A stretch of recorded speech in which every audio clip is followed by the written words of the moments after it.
Hey, this is Greg McAfee, and welcome to the Greg McAfee Show. Now let's get started.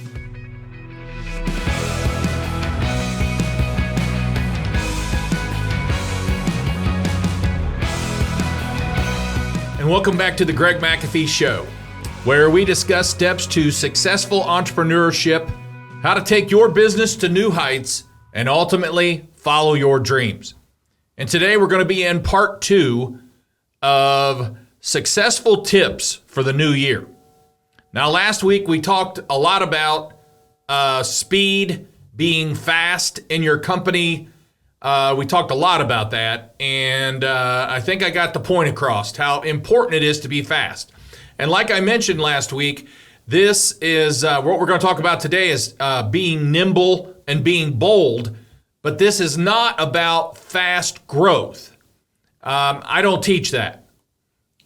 What we do helps our growth and definitely speeds up our growth, but I'm not here to have fast growth. And if you're looking for that, then I'm sure there's somewhere else you can read about it or hear about it. And there are some guys in our trades in really hot climates that can make that happen, but that doesn't necessarily happen in certain parts of the United States, especially here in Dayton, Ohio. But what we are going to talk about is how to improve your speed and being fast in certain things among your company. And today we're going to talk about being nimble and being bold.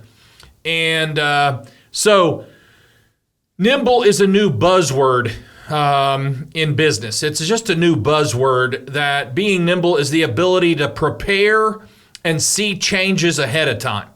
That's what being nimble means.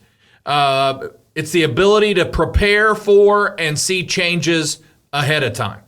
If you're nimble, then you're able to be proactive, see things where they are, but also see where they're going and then how to get there. Okay, that's being nimble. If you're in a position where you're forced to react, it's too late. In other words, too slow, get back, start over, okay? So being nimble, it may be the most important trait.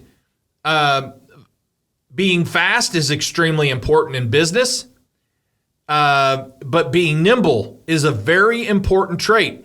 If you run a lean company and you're agile, you are proactive, but also reactive, and you do it fast, okay? And that's not easy. Matter of fact, it's really hard to do. It's really hard to teach because it's kind of part of your DNA. It's being fast and being nimble and being bold. It's part of your DNA. And yes, a small business can have a DNA.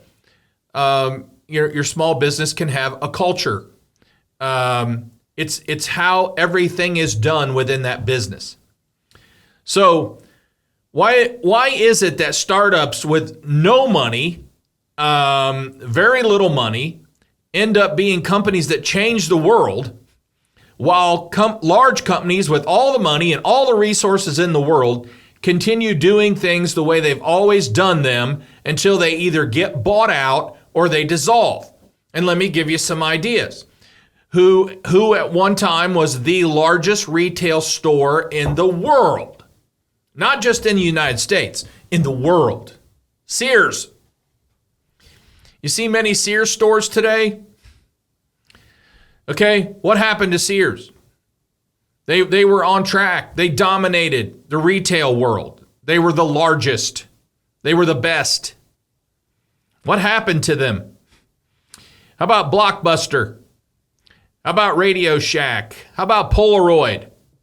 Well-known companies, well-known named companies, strong brands.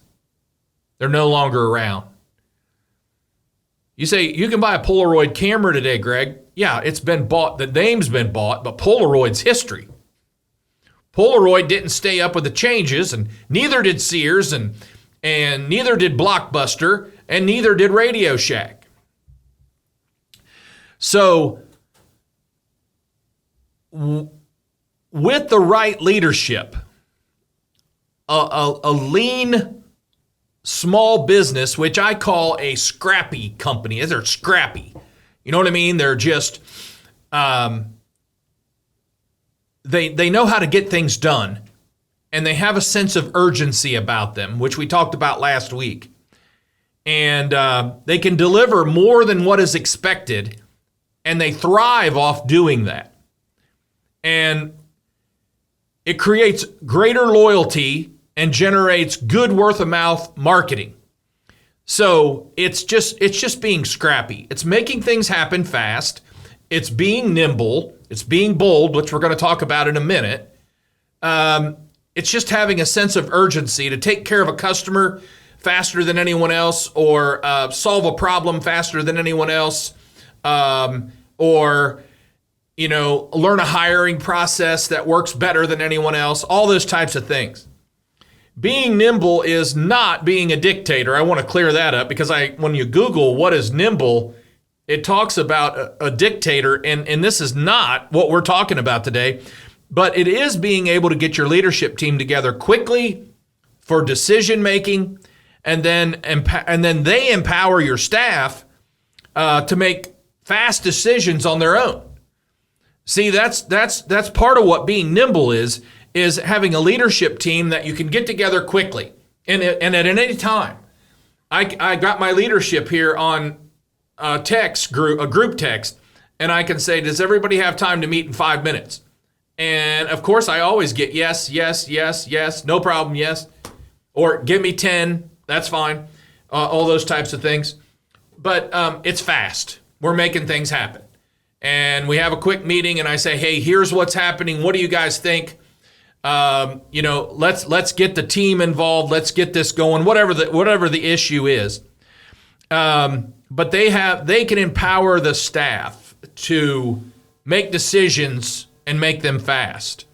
And of course, losing some of your agility as your business grows into a bigger brand, it will happen. But you have to be aware that it will happen. So you have to stay nimble. You have to stay quick. You have to stay scrappy even as you grow. And, if you do that, you'll be fine.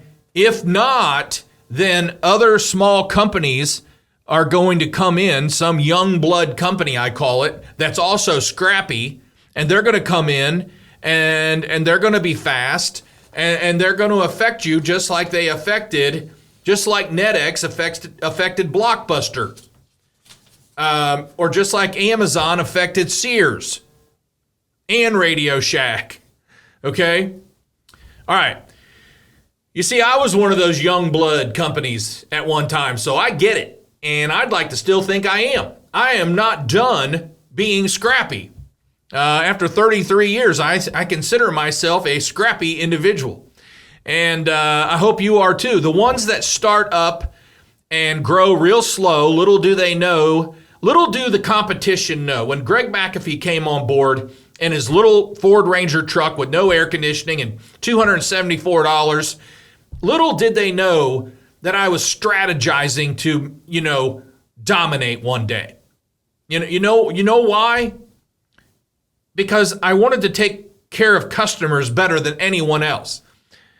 I wanted to have a quicker service than anyone else. And I wanted to be more professional than everyone else. Now, I knew that was not going to happen my first year. That did not even happen my 5th year, nor my 10th year. But somewhere for me around my 15th to 20th year, things started happening. I started mastering things and improving things and hiring smarter people and building stronger teams. And things started happening. And it didn't take long from that point to where we are today, where we dominated. And we went from number 586 to number 1 in our residential market. So at first, these other companies, these bigger companies, these long-term companies that have been around for a long time, the big dogs, they were looking at little McAfee Heating as just a little peanut, a little mosquito in the way. But little did they know I was strategizing to be better. Okay, so being nimble is also about being able to stay up with technology. And it's also, if you think about I thought about this as I was putting this together. When we started off, we didn't have any software. Our software it started off with one scheduling book, a book. I should have brought it in here, a book.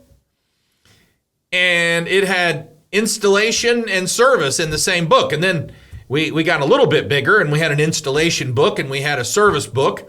And then we had an air duct cleaning book. We started doing air duct cleaning a few years later. And then we had Greg's sales book because Greg ran all the sales at the time. So we had, it was a little bit thinner of a book. And we had 4 books. It was nothing rare rather in the office to hear someone yell out, put a customer on hold and yell out, "Who's got the book?" Because we were trying to schedule something. And so that's how we did it. So in order to be nimble, you've got to stay up with technology. We had to get out of the book theory. We had to get out of the book culture and get into some technical software. And we got this kind, and then we got this kind, and then we got this kind. And now we're moving into in the process of moving into the even a better software for our industry kind. And, we're just moving forward. And those that are nimble enough to successfully manage and leverage this constant change will thrive. But they've got to be willing to. And I coach different companies that aren't willing to. They're perfectly content with the software they use, even though it's outdated.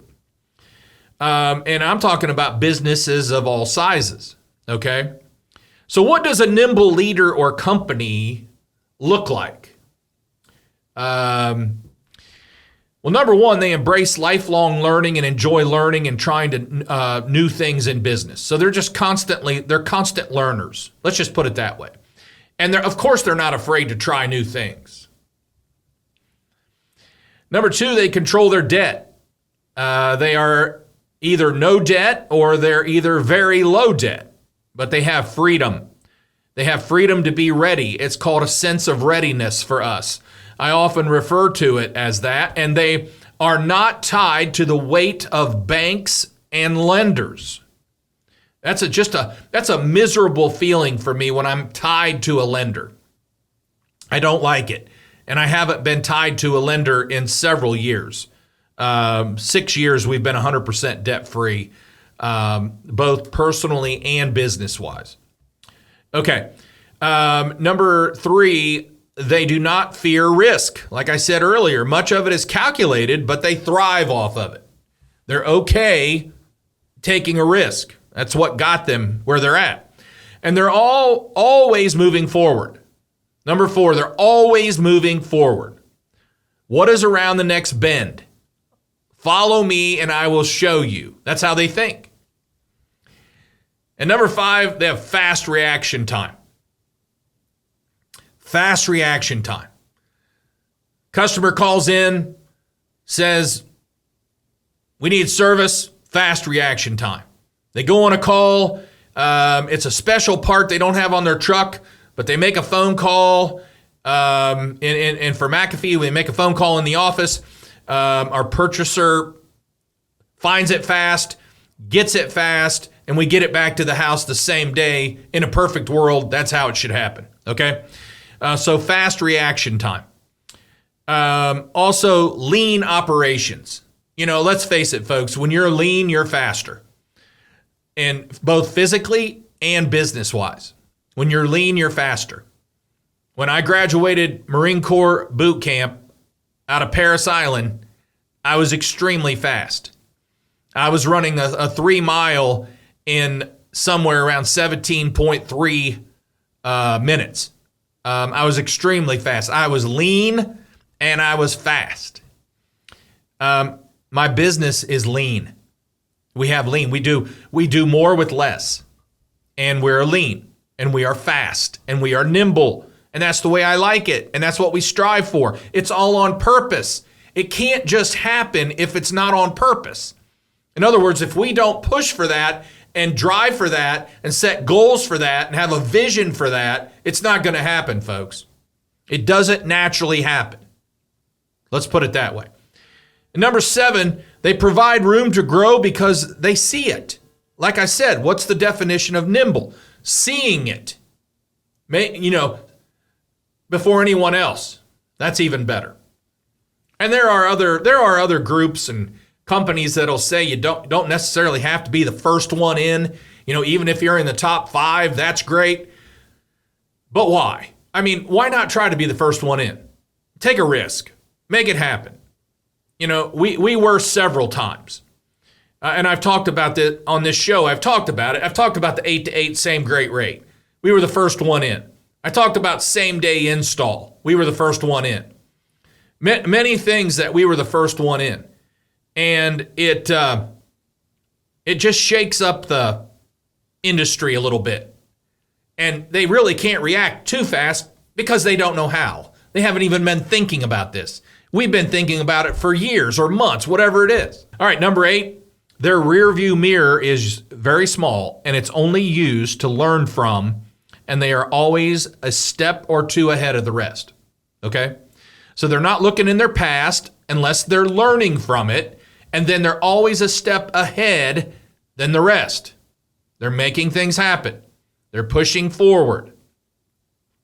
What's it take? Where are we going? Where's our industry going? Well, what's it look like in the HVAC industry right now? What's it look like for refrigerant? They're going to make a quick 2-year change right now, and then in 2 years, they're going to make a complete another change for SEER ratings and SEER 2 and all this stuff. I mean, guess who needs to be at the front of the pack?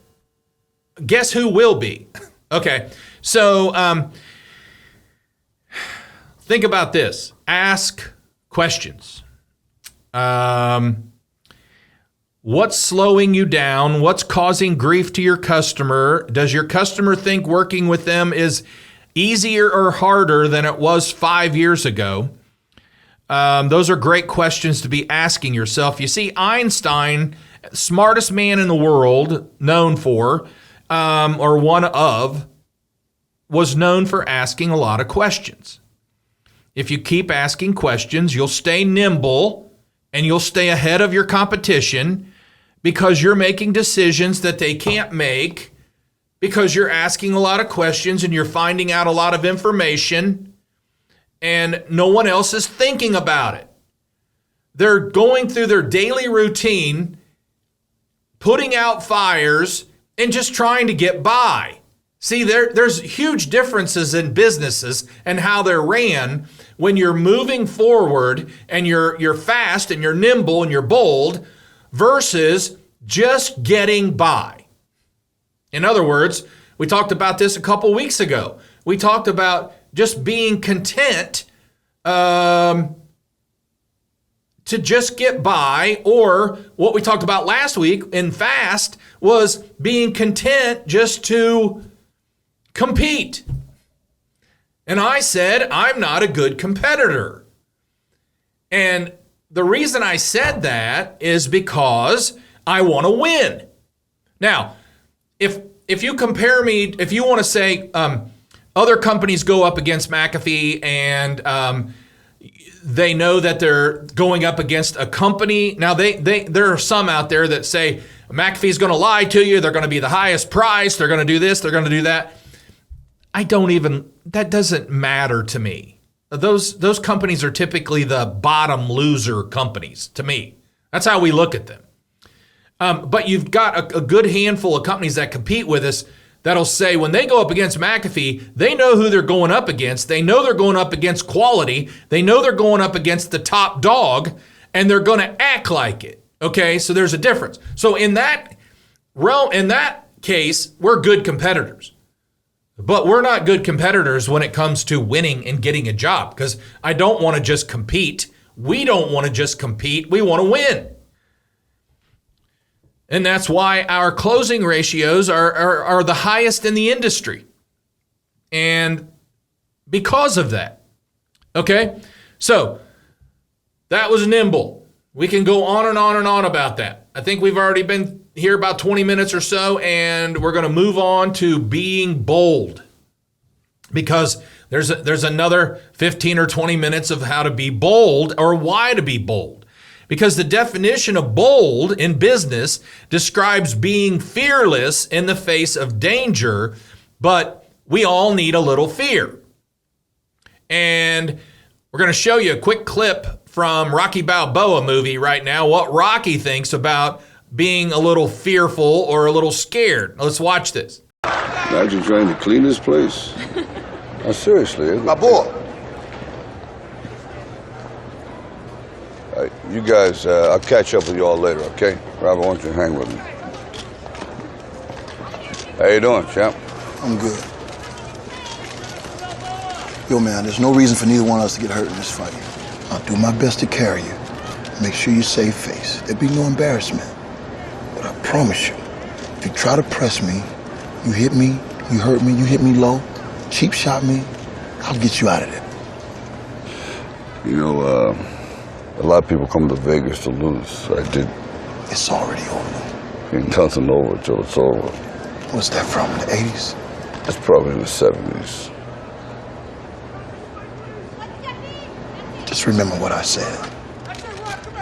Hey, yo, champ. Yo, ain't you a little scared?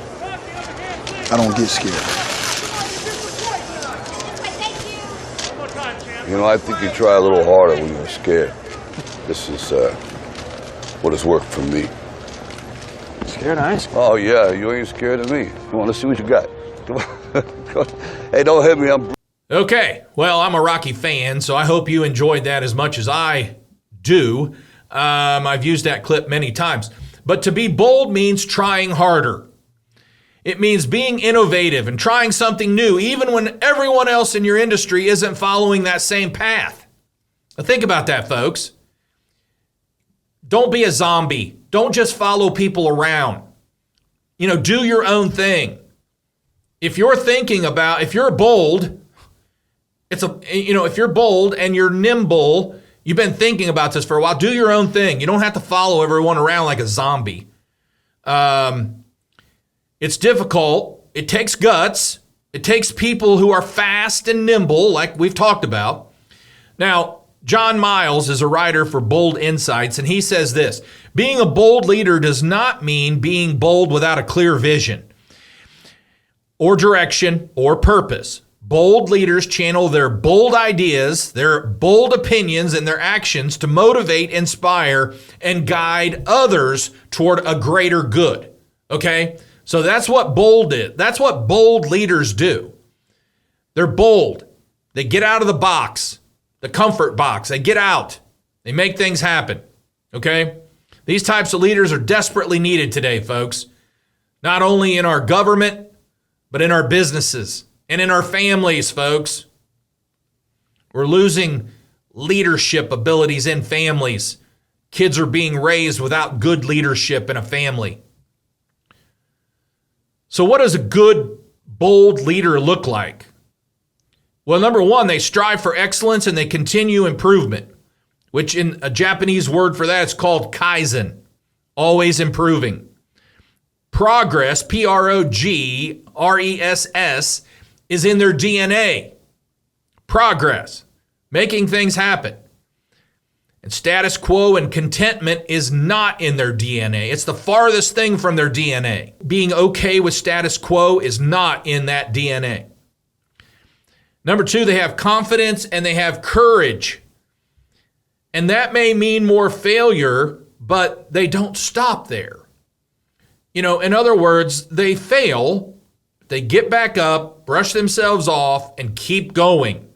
They have confidence and courage. Failing doesn't stop them from having that.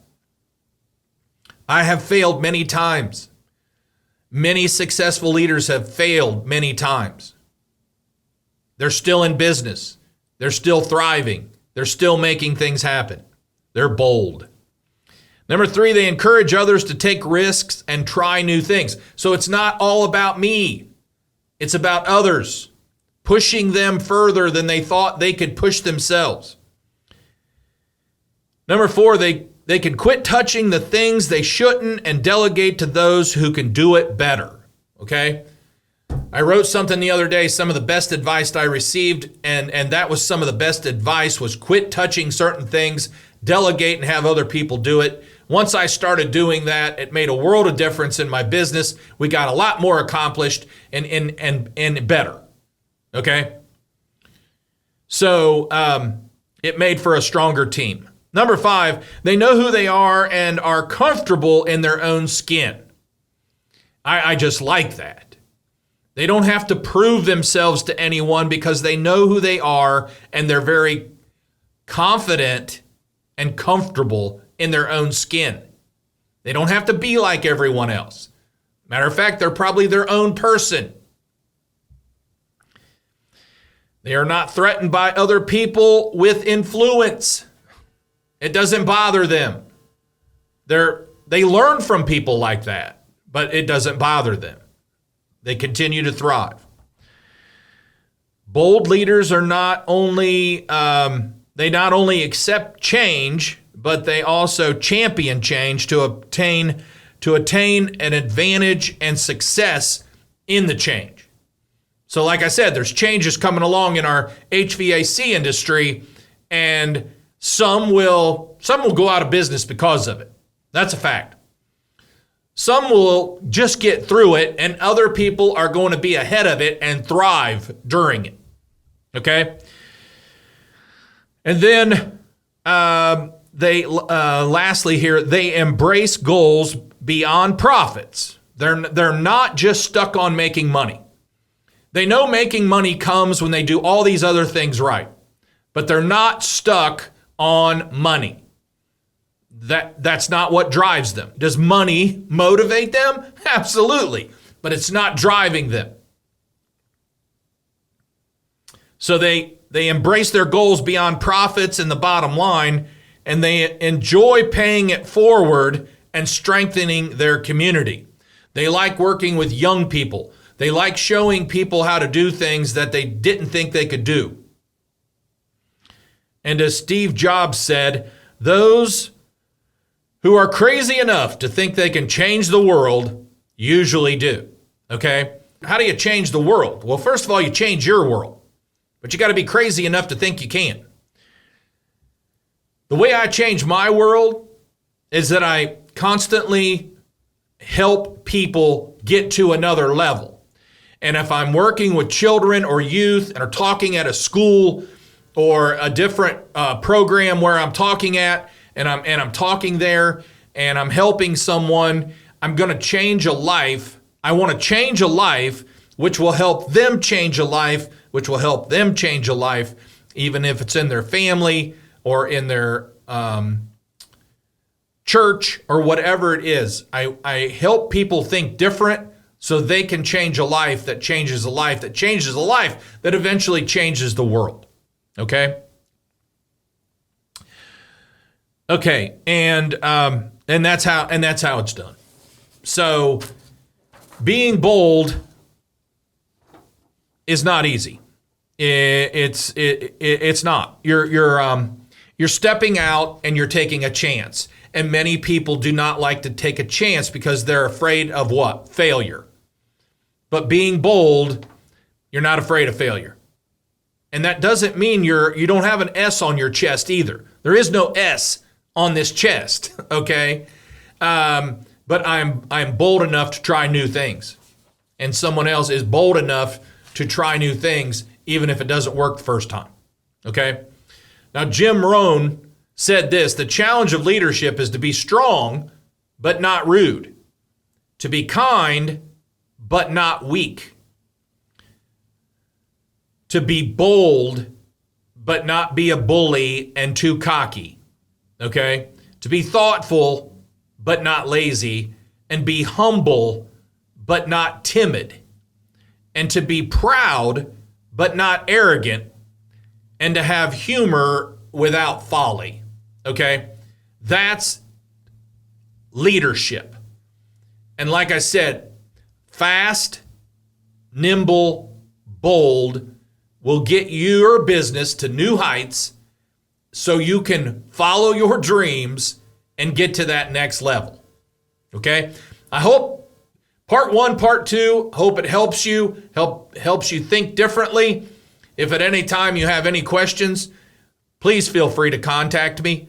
You can email me at greg@mcair.com at any time, or contact me through whatever you're watching there and leave a comment, and I will definitely get back with you.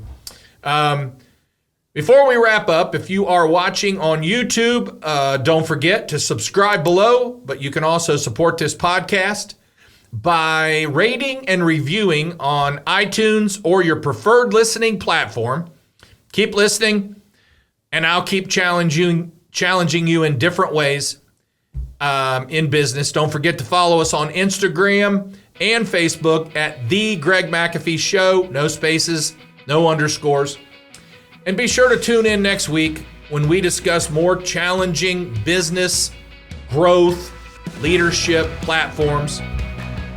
Thanks for listening, and as always, carry on and have a great day.